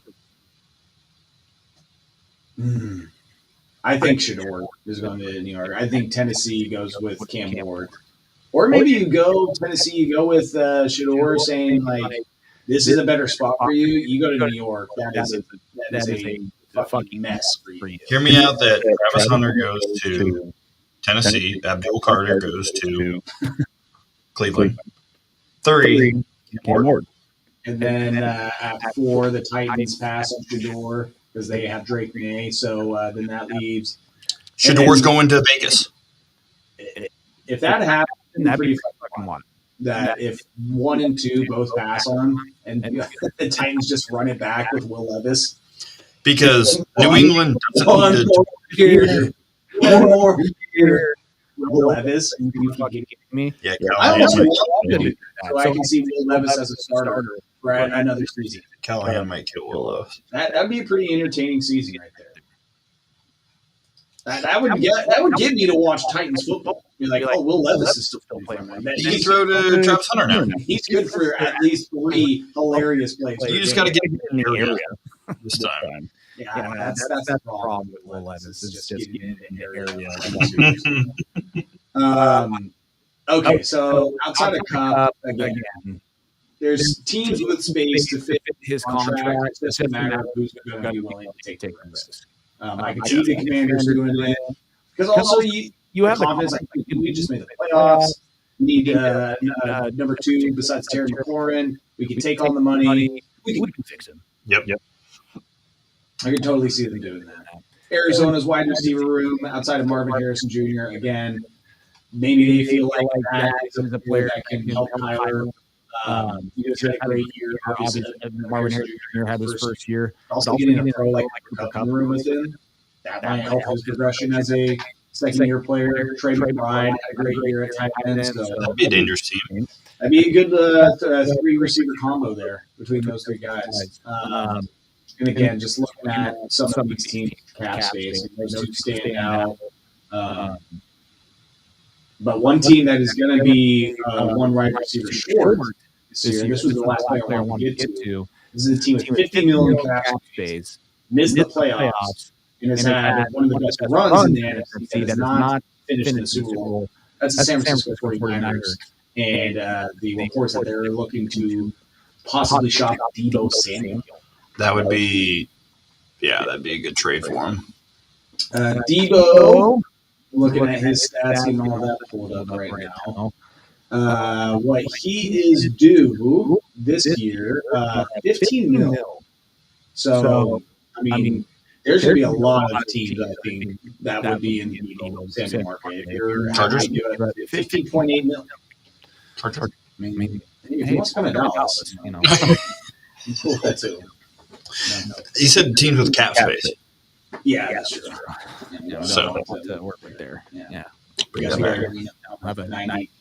Excuse me, $89 million. Oh, you said $90 million quarterback. $90 million quarterback. I'll delete it out of the recording. So it's but Deebo $15.8 million. Again, that's one of the things. It's like if you're a GM out there and it's like, okay, I have the option. We need to add a second wide receiver. We can maybe do that through the draft. But also adding a veteran guy would help our team. And I have the choice between Deebo Samuel or Cooper Kupp. I'm probably taking Deebo. In fact, I am going to Deebo. He's 2 years younger. He's getting $15 million. More versatile. You can put him in the backfield if you really want to. Now, granted, like we were saying with Christ's sakes, for Cooper Kupp is where Deebo. How many more years left on his contract? You probably got 2 years left, is my guess. Yeah, this year, and then he'd be an unrestricted free agent after this year. So you're essentially trading for one season of Deebo. Does he want a contract extension with whatever team? Like he's going to want an extension, and he wants to get paid. Especially he's going to be because when you go into a contract year like that, you try to ball out. Yes, but again, like that's the now looking at that, where Cooper Kupp has 2 years left, but granted, $30 million is due this next year. Or Deebo for 1 year at $15 million. But knowing that it's like if he balls out and has a great year, you're paying him 30. Yeah, you're going to be paying him 30. You're going to have to give him a new contract. Maybe you're in a better situation next year financially, so you can pay him 30 from 15. I don't know.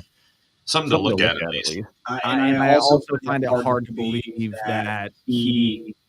But again, what team is going to be like, oh yeah, we'll sign you to an extension after we trade for you? Like they're going to want to see him play this year and see what he does. Yeah. So you're not going to have to give him as much as you're getting 1 year. But if he does fall out, you're going to have to pay him. So as far as other teams that are out, I mean, some of the teams that we mentioned for Kupp, that might be. It might be worth the Commanders. Yep. To add him. That'd be a huge addition for the Commanders, even just for a year. And then at that point, if you have the cap space, I mean, you're not going to be paying James Daniels for a few more years. So you might be able to make something work there. But that's I would probably be more Deebo Samuel Cam and wanting to sign him versus going after Cooper Kupp, even if it is just for a year. I think that he has 3 more productive seasons left in him, probably. And I think you possibly get like a best Deebo Samuel year. A contract year is typically a player's when they are as invested as they can to try to get that next contract. So if you can get him at $15 million with a great year, that feels good. Also, as far as playing pissed off, right? Like if a team gives up on you and trades you away, you want to whether you're in a contract or not. This coming from Adam Schefter, not Adam Shelter. He could see Deebo Samuel's next destination being Baltimore. Oh, fuck. Don't like the idea of that. No. Let's see. This is also Washington Commander YouTuber. He is definitely on the Deebo train. Yeah. Has one career season over 900 yards and is on the decline. Oh, wait, maybe he's against the Deebo Samuel train here. Wow, he only has one career season over 900 yards. I think he's had some injury problems, too. Yeah, but again, man, I think that I think I would rather take a chance on Debo and his athleticism and what he can do besides just, in the receiving core. Oh my God, am I going back on Debo Samuel now? I mean, I'm thinking of him and Cooper Kupp both at their best, and their contract situations. Cooper Kupp is unbelievable at his best. Debo Samuel was really fucking good. Yeah. 2-3 years ago. And then those back-to-back seasons. Last year wasn't great, but the 2 seasons prior, the guy was damn near impossible to stop. Like really fucking good. It did not help when he came back this year and was asking for more touches. He's going out and dropping passes. That hurts. Yes. Yeah. So God damn it. That's tough. You know what? I'm out on them. I don't want to draft. Yeah, I'm very intrigued to see what teams are willing to trade for both of them. Myles Garrett one is easy. Every team should be trying to trade for Myles Garrett, right? But as far as next team odds for Debo goes, overwhelming favorite at plus 250 is San Francisco. So that is that's DraftKings. The next best odds for Debo Samuel is Pittsburgh plus 550. I can see him and Tomlin get along. Yeah. Tomlin knows how to handle receivers like Debo. I mean, he's been doing it for 15 years now. Broncos at plus 650. Possibly. Yeah. I don't know. That seems like a weird fit to me. But Sean Payton very much comes across as like, I don't really care who the fuck you are. Like, we're running my offense and we're putting the ball in the right position and where it needs to go. Sutton's our number one.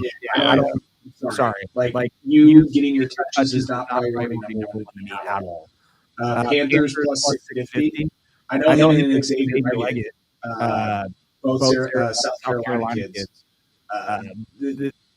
That I could see happening. Yeah. I totally see that happening. I could see that happening too.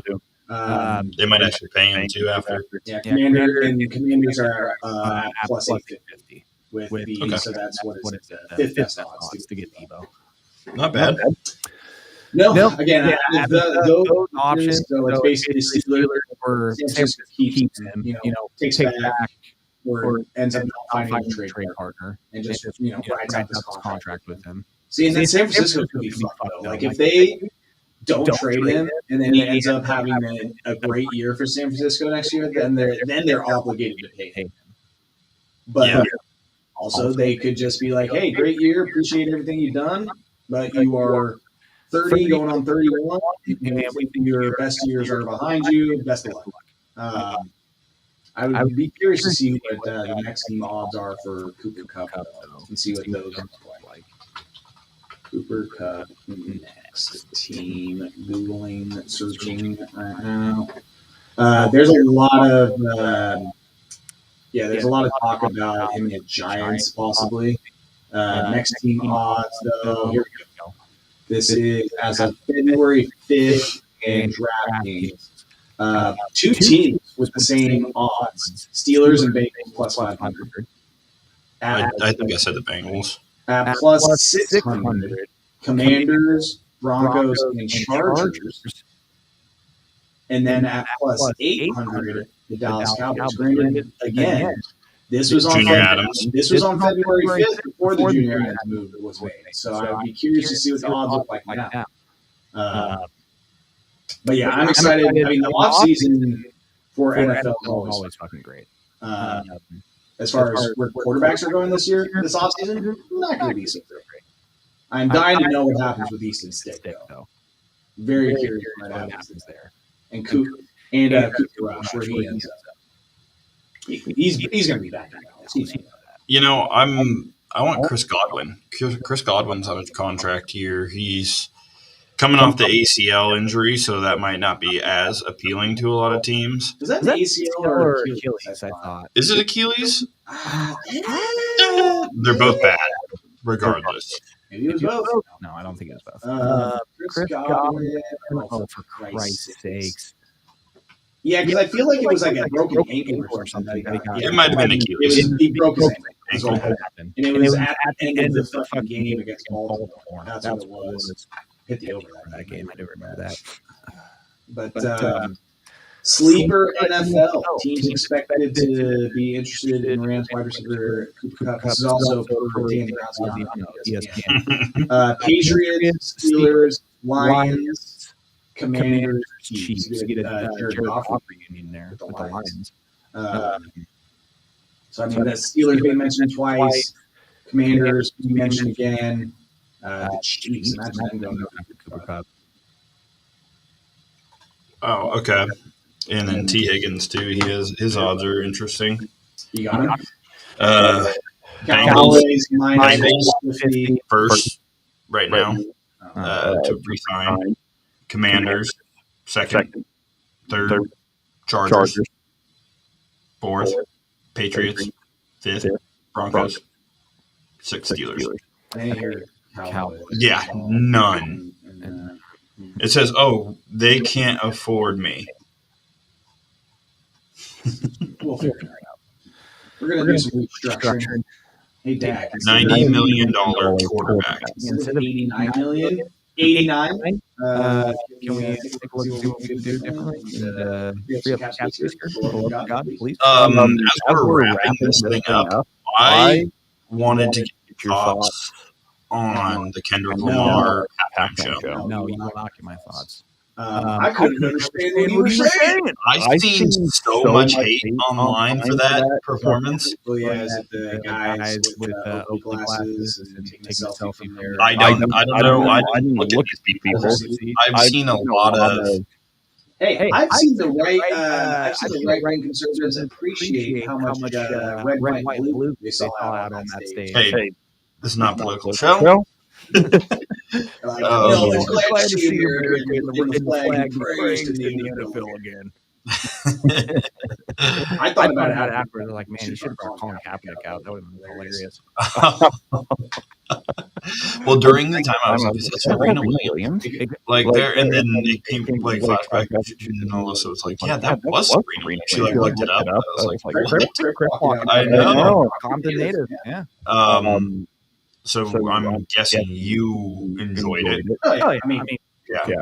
Now I will say, I will, I'll eat up anything Kendrick Lamar served, right? Yeah. You're not picky. No. I will say though, I agree with people saying that's not a Super Bowl artist. Yeah. Like I love Kendrick. I love everything he puts out. You do no wrong to me.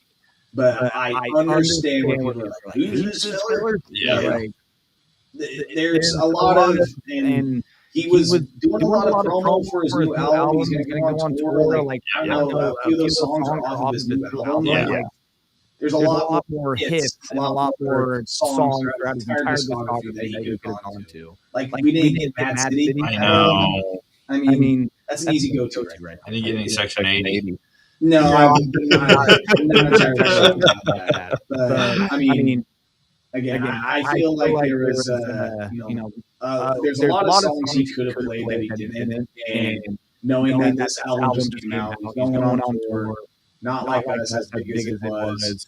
Like, it was a lot of promo for that. So, listen, 15 years ago, if you told me, hey, Kendrick Lamar's going to perform at halftime by himself, I would never believe it. Yeah. And that's going to be the second time he performed at a Super Bowl, by the way. Well, I think that you're right in the fact that I don't think he's a Super Bowl artist. Like, I think that he's good. I guess maybe he could come out as like a featured guy on a Super Bowl, but like his headlining show, that's something that you want to go see like the actual concert for and not just a Super Bowl production. Yeah, like his concert in the summertime down in LA, where he brought out all the Black Keys, White J-Rock, Absol. Those are the ones you want to go see. Oh, dude, that Amazon music show, that was fucking classic. That was one of the best moments that like in his entire career, like that was fucking awesome. I still go back and listen to the live version of him performing Euphoria because that was a whole entire audience crowd completely in sync, singing every word with him. Whereas this one, it's a Super Bowl. Like, how many people there are really diehard Kendrick fans? Right. Know all the songs. know the song off his new album. Like, again, it was just. I love him. I was happy. I was stoked he was there, but I just know that it's like this is. They have gone bigger artists that are more well known and have more number one hits that have more radio play, which is fine. Yeah. But I just wanted to get your thoughts because I know how big of a fan you are, and I saw so much. I guess.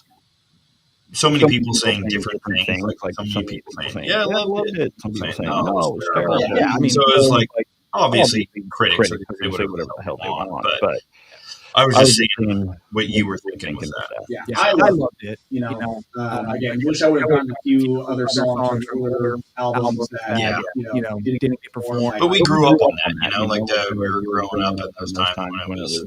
We remember that first big album, like those are some of our best songs. Yeah, even from the damn album, we didn't get any Good Kid, Mad City. I mean, there is stuff I would like to see.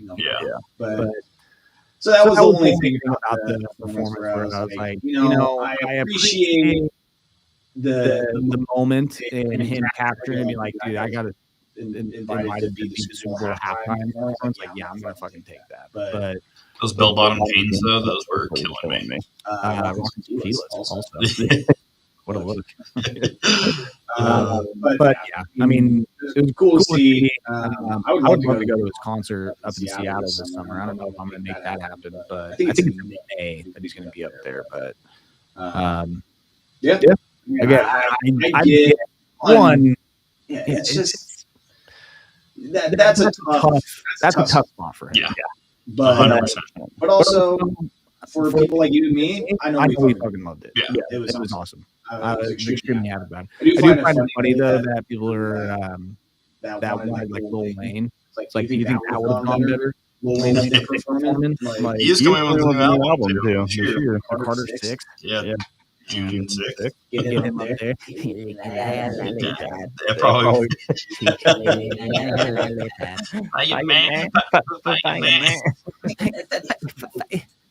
Yeah, that would be funny. Shit, that wouldn't have been a bad halftime. I do appreciate it since James just took over what we're doing. I mean, we've gotten Kendrick, we got Usher last year. Rihanna 2 years before that, the year before that. Yeah. And then we got the Dre, Snoop Dogg, that one was Eminem. And I'm trying to think, that was the Bengals Rams Super Bowl. Yes. And then, gosh, I'm trying to think, what is it? I mean, I don't know if he was in charge, but thank you to whoever decided to put Jennifer Lopez and Shakira on the same stage. Very, very appreciative of that. I think everybody is. but yeah. All right, I think that'll do it. Yeah. I mean, between what happens here and next week, God only knows. Maybe we start diving into more NBA stuff. We are very close to March Madness. Maybe we try to get someone on with us at some point. Yeah, we'll get Joey on. Have him break down the 2024 new Tiger 6th grade season. I love getting Joey's hot takes. Right. Getting more than 5 words out of him, God, that'd be tough. So, Joe, how do you feel about the Seahawks next year? I don't know. It'll be good, I guess. It should be fun. I mean, Jackson Smith-Njigba, he had a pretty good year. Who? Well, they still have DK Metcalf, right? Okay, yeah. We're done here. Cut his mic. All right. We're Fischer. Appreciate you as always. Thanks, sir. And we will catch you next week.